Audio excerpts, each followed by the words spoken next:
नमस्कार, ये आकाशवाणी पटना है। अब आप अंशु अवस्थी से प्रादेशिक समाचार सुनिए।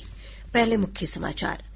प्रधानमंत्री नरेंद्र मोदी ने कहा, बिहार विधानसभा चुनाव परिणाम ने देश को महिला और युवाओं का एक ऐसा समीकरण दिया जो आने वाले कई दशकों की राजनीति का आधार बनेगा। राज्य में एनडीए की ऐतिहासिक जीत के बाद सरकार गठन को लेकर राजनीतिक हलचल हुई तेज। एनडीए के कई वरिष्ठ नेताओं ने मुख्यमंत्री नीतीश कुमार से की मुलाकात। राजद ने कहा, विधानसभा चुनाव में महागठबंधन को मिले हार की जाएगी गहन समीक्षा। और भारतीय जनता पार्टी मतदाताओं का आभार व्यक्त करने के लिए कल राज्य के सभी जिलों में धन्यवाद मार्च निकालेगी। अब समाचार विस्तार से। प्रधानमंत्री नरेंद्र मोदी ने कहा है कि बिहार विधानसभा चुनाव परिणामों से स्पष्ट हो गया है कि राज्य के लोगों को विकास की नई ऊंचाइयों को छूने के लिए मतदान किया था। आज सूरत में बिहार के लोगों को संबोधित करते हुए प्रधानमंत्री ने कहा कि बिहार चुनाव ने देश को महिला और युवाओं का एक ऐसा समीकरण दिया है जो आने वाले कई दशकों की राजनीति का आधार बनेगा।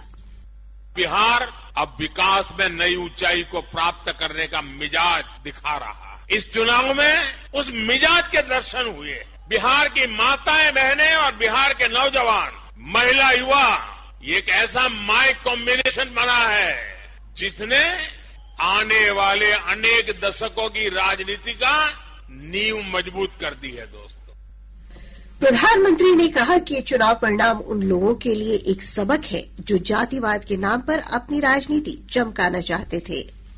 और मैं साफ मानता हूं, हिंदुस्तान की राजनीति में पिछले 2 साल से बिहार में ये जमानती नेता जो जमानत पर घूम रहे हैं, वे बिहार में जा करके जातिवाद का भाषण देते रहते थे और उनसे जितनी ताकत थी उन्होंने जातिवाद का जहर फैलाने की थी। और पुराने जमाने से उनको लगता था शायद इससे उनका खेल हो जाएगा। बिहार के इस चुनाव ने जातिवाद के उस जहर को पूरी तरह नकार दिया है। ये देश के लिए बहुत ही उज्जवल संकेत है।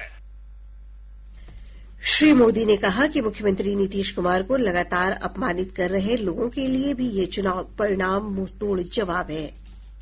आपने पिछले 2-3 साल के बिहार विधानसभा के दृश्य देखे होंगे। जिस प्रकार से नीतीश कुमार को अपमानित करने की फैशन बन गई थी, ऐसे भद्दे शब्दों का उपयोग होता था जो पार्लियामेंट में भी जो दूसरे नामदार हैं वो भी पार्लियामेंट की सारी मर्यादाएं तोड़ करके जिस प्रकार की भद्दी हरकतें करते हैं वैसी पटना में होती थी। न देश की जनता इसे स्वीकार करती है और न ही बिहार की जनता कतई इसको स्वीकार कर सकती है।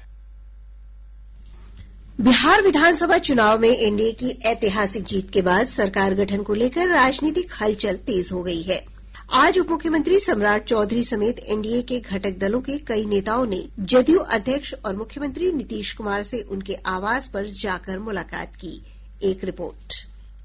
चुनाव परिणामों के बाद राजधानी पटना में सरकार गठन को लेकर राजनीतिक सरगर्मी तेज हो गई है। प्रदेश भाजपा अध्यक्ष दिलीप जायसवाल ने कहा कि भाजपा केंद्रीय नेतृत्व जल्द ही सरकार गठन से संबंधित सभी पहलुओं को अंतिम रूप दे देगा। उन्होंने कहा कि अगले 2 दिनों में सब कुछ तय हो जाएगा। 5 दल अपना अलग अलग जो है बैठ करके अपना नेता का चयन करेंगे और फिर एनडीए एक साथ बैठ करके और केंद्रीय नेतृत्व की उपस्थिति में जो है एनडीए के विधायक दल के नेता है उनका चयन करेगा। यही एक संवैधानिक प्रक्रिया होता है और इसके बाद जो है शपथ ग्रहण समारोह का तिथि तय किया जाएगा। इधर लोक जनशक्ति पार्टी रामविलास के अध्यक्ष चिराग पासवान ने मुख्यमंत्री नीतीश कुमार के आवास पर जाकर मुलाकात की। बाद में संवाददाताओं से बातचीत में उन्होंने कहा कि इस मुलाकात के दौरान सरकार गठन की रूपरेखा पर चर्चा हुई। जिस तरीके से उनके नेतृत्व में एनडीए गठबंधन ने चुनाव लड़ने का काम किया, उसके लिए हम सब ने मिलकर उनको बधाई दी। एक बधाई कल मैं उनको फोन के माध्यम से पहले ही दे चुका था, पर आज विधिवत तरीके से मिलकर न सिर्फ उनको हम लोगों ने बधाई देने का काम किया, बल्कि आने वाले दिनों में क्या रूपरेखा सरकार की गठबंधन की रहेगी उस पर भी हम लोगों ने चर्चा करने का काम किया। हिन्दुस्तानी आवाम मोर्चा के अध्यक्ष संतोष कुमार सुमन ने मुख्यमंत्री नीतीश कुमार से मुलाकात की। संवाददाताओं से बातचीत में उन्होंने कहा कि मुख्यमंत्री नीतीश कुमार में ही सरकार का नेतृत्व करने की क्षमता है, इसलिए वे निश्चित तौर पर मुख्यमंत्री बनेंगे। सबने मिल करके काम किया है और सबके मिलने से ही इतना बड़ा रिजल्ट आया है। सब कुछ तय हो जाएगा, सबके आपसी सहमति से ही तय होगा और हमारा कोई व्यक्तिगत राय नहीं है। सभी लोग जीत के आए हैं, जिनका राय बनेगा राय शुमारी होगी और सब लोग जानते हैं कि मुख्यमंत्री जी में क्षमता है, मुख्यमंत्री जी में बिहार को लीड करने की क्षमता है, तो निश्चित तौर पर उन्हीं का बात आएगा, उन्हीं के नाम आएगा और वही मुख्यमंत्री बनेंगे। राष्ट्रीय लोक मोर्चा के अध्यक्ष उपेंद्र कुशवाहा ने कहा कि एनडीए विधायक दल की बैठक में मुख्यमंत्री पद के उम्मीदवार के चयन की औपचारिकता पूरी की जाएगी और उसके बाद सरकार बनाने का दावा पेश किया जाएगा। विधायक दल की बैठक के बिना ऐसे ही गवर्नर के यहाँ कोई चला जाता है क्या? बैठक तो औपचारिकता तो करनी पड़ती है। बैठक होती है और उस बैठक से औपचारिकता की बात करनी होती है, फिर उसके हिसाब से फिर गवर्नर के यहाँ आदमी जाता है। जदयू के वरिष्ठ नेता और केंद्रीय मंत्री ललन सिंह ने मुख्यमंत्री से मुलाकात के बाद कहा कि बिहार में मुख्यमंत्री पद की कोई वैकेंसी नहीं है।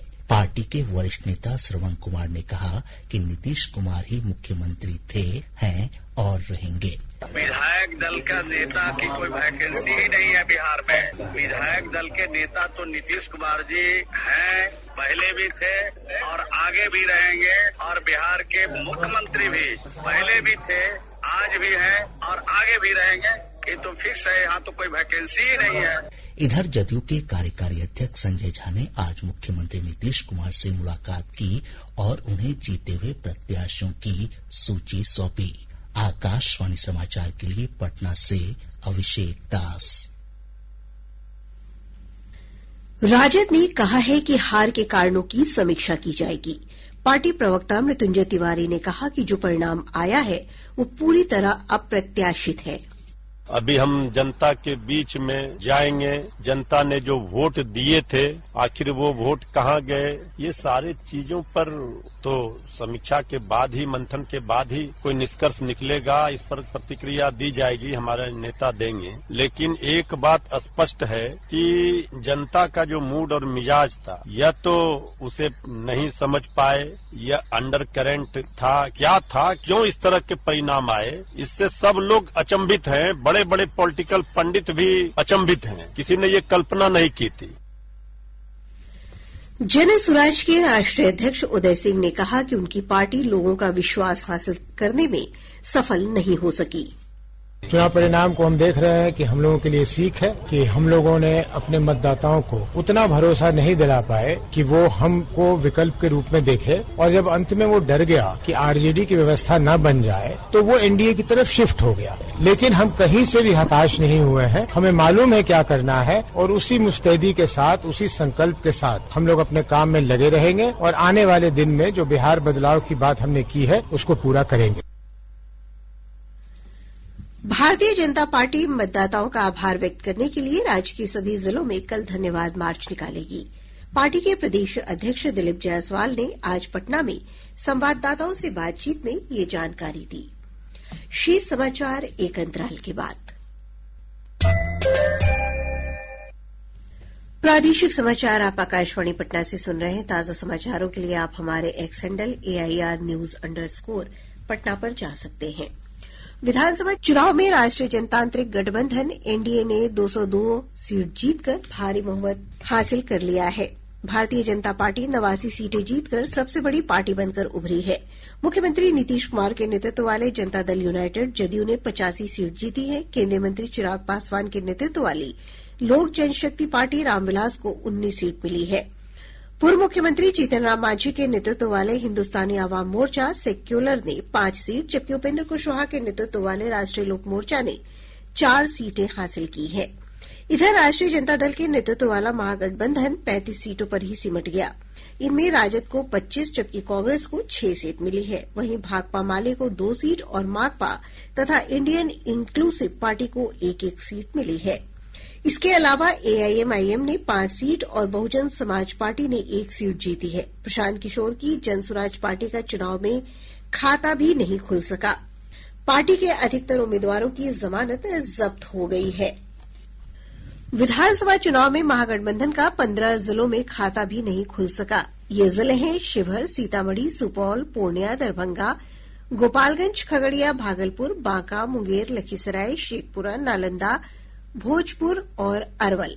हमारे संवाददाता ने बताया कि शाहाबाद इलाके में महागठबंधन को केवल 2 सीटों पर ही जीत मिल सकी। शाहाबाद प्रक्षेत्र में रोहतास, भोजपुर, कैमूर और बक्सर जिले के 22 विधानसभा क्षेत्र आते हैं। इनमें से एनडीए ने 19 सीटों पर जीत हासिल की है, जबकि महागठबंधन को 2 सीटें मिली है। कैमूर की 1 सीट रामगढ़ बहुजन समाज पार्टी के खाते में आई है। कैमूर और भोजपुर जिले में महागठबंधन का खाता भी नहीं खुल सका है। रोहतास में 1 सीट भाकपा माले के खाते में आई है, जबकि बक्सर में 1 सीट ब्रह्मपुर पर ही राजद को जीत मिल सकी है। आकाशवाणी समाचार के लिए सासाराम से चंदन कुमार। मगध प्रक्षेत्र में भी महागठबंधन का कोई जादू नहीं चल सका। पेश है हमारे संवाददाता की एक रिपोर्ट। मगध प्रमंडल में विधानसभा की कुल 26 सीटें हैं, जिनमें एनडीए ने इस बार 20 सीटों पर कब्जा जमाया है, जबकि महागठबंधन को केवल 6 सीटों पर संतोष करना पड़ा है। इसके ठीक उल्टा 2020 के विधानसभा चुनाव में महागठबंधन को 20 और एनडीए को 6 सीटें मिली थी। मगध प्रमंडल में भाजपा और जदयू को इस बार 6-6 तथा लोक जनशक्ति पार्टी रामविलास और हिंदुस्तानी अवाम मोर्चा को 4-4 सीटों पर जीत मिली है, जबकि राष्ट्रीय जनता दल को केवल 6 सीटें हासिल हुई हैं। इस बार मगध प्रमंडल में कांग्रेस का प्रदर्शन निराशाजनक रहा और इसका यहां खाता भी नहीं खुल पाया। आकाशवाणी समाचार के लिए औरंगाबाद से कमल किशोर। सीमांचल में महागठबंधन के सभी समीकरण टूटते दिखे। सीमांचल में एआईएमआईएम का प्रदर्शन इस बार भी पिछले विधानसभा चुनाव की पुनरावृत्ति रही। सीमांचल के जिलों किशनगंज, कटिहार, पूर्णिया और अररिया में 24 विधानसभा क्षेत्र आते हैं। इनमें से 14 सीटों पर एनडीए को जीत मिली है। एआईएमआईएम को 5 और महागठबंधन को 5 सीटें मिली है। एनडीए ने कटिहार जिले की 7 में से 6 सीटों पर जीत हासिल की है। वहीं महागठबंधन के खाते में एकमात्र सीट आई है। पूर्णिया जिले में महागठबंधन का पूरी तरह सफाया हो गया है। जिले की 7 विधानसभा सीटों में से एनडीए को 5, एआईएमआईएम को 2 सीटों पर जीत मिली है। किशनगंज की बात करें तो यहाँ एनडीए और महागठबंधन के खाते में 1-1 और एआईएमआईएम के खाते में 2 सीटें आई है। आकाशवाणी समाचार के लिए किशनगंज से विशाल कुमार। इधर चंपारण की बात करें तो महागठबंधन को 21 में से केवल 3 सीटों पर ही जीत मिली है। मिथिला और कोसी के इलाके में भी महागठबंधन को निराशा ही हाथ लगी है। भारतीय जनता पार्टी ने पूर्व केंद्रीय मंत्री आरके सिंह को 6 वर्ष के लिए पार्टी से निलंबित कर दिया है। इस संबंध में जारी पत्र में कहा गया है कि पिछले कुछ दिनों से उनकी गतिविधियां पार्टी के विरोध में रही, जो अनुशासनहीनता के दायरे में आती हैं। इसके अलावा विधान परिषद अशोक अग्रवाल और पार्टी नेत्री उषा अग्रवाल को भी पार्टी ने नोटिस जारी किया है कि क्यों न उन्हें अनुशासनहीनता के कारण पार्टी से निष्कासित किया जाए। राजद अध्यक्ष लालू प्रसाद की पुत्री रोहिणी आचार्य ने राजनीति से संन्यास लेने की घोषणा की है। सोशल मीडिया पोस्ट में उन्होंने कहा कि वे अपने परिवार से भी नाता तोड़ रही हैं। रोहिणी आचार्य ने लिखा कि संजय यादव और रमीज ने मुझसे यही करने को कहा था और मैं सारा दोष अपने ऊपर ले रही हूं। मुजफ्फरपुर जिले के मोतीपुर के वार्ड संख्या 13 स्थित एक घर में आग लग जाने से परिवार के 5 लोगों की झुलसकर मौत हो गई। मरने वालों में 2 बच्चे भी शामिल हैं। वहीं हादसे में 5 अन्य झुलस गए, जिनकी स्थिति गंभीर बताई जाती है। और अब अंत में मुख्य समाचार एक बार फिर। प्रधानमंत्री नरेंद्र मोदी ने कहा, बिहार विधानसभा चुनाव परिणाम ने देश को महिला और युवाओं का एक ऐसा समीकरण दिया जो आने वाले कई दशकों की राजनीति का आधार बनेगा। राज्य में एनडीए की ऐतिहासिक जीत के बाद सरकार गठन को लेकर राजनीतिक हलचल हुई तेज। एनडीए के कई वरिष्ठ नेताओं ने मुख्यमंत्री नीतीश कुमार से की मुलाकात। राजद ने कहा, विधानसभा चुनाव में महागठबंधन को मिले हार की जाएगी गहन समीक्षा। और भारतीय जनता पार्टी मतदाताओं का आभार व्यक्त करने के लिए कल राज्य के सभी जिलों में धन्यवाद मार्च निकालेगी। इसके साथ ही आकाशवाणी पटना से प्रसारित प्रादेशिक समाचार का ये अंक समाप्त हुआ। आकाशवाणी पटना से अगला समाचार बुलेटिन प्रातः 8:48 से प्रसारित किया जाएगा।